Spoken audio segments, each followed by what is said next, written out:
In 1999, there was a total solar eclipse of the sun in the north of France, and I remember at that time how fantastic this was. And now to work on a project where we want to create the condition of a total solar eclipse, for me, it's really fantastic and resonates with this memory from a long time ago.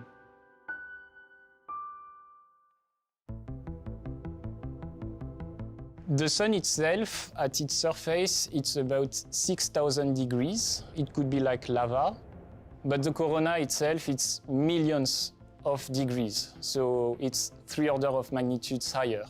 We have something that is not dense but very hot, and this is what needs to be better understood.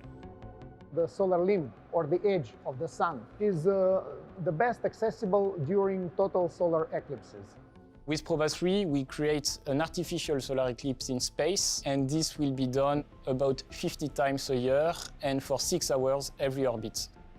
We can observe the region that is rather unexplored by the scientists, and there's a coronagraph. This instrument has been designed to look at all the fine-scale structures and also what we call coronal mass ejections, which are burst and explosion of plasma from the sun. And this is critical to fully understand why this corona is so hot, for instance, why we have solar winds that are accelerated that far, and this is really important for what we call the space weather.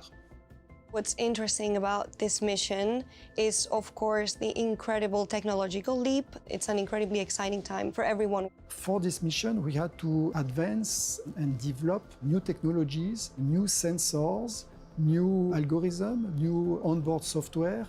First of all, we don't have one satellite, but we have 2 satellites.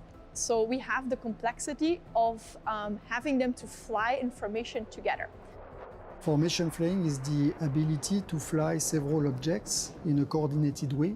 So you can think about a squadron of airplanes flying together during an air show, or a flock of migrating birds in a V shape. Proba-3 is a millimeter level accuracy mission. So if one satellite moves ever so slightly, the other one needs to move in the exact same way so that they maintain a rigid formation, so they are linked. Proba is an acronym which means Project for Onboard Autonomy. But Proba also means in Latin, let's try.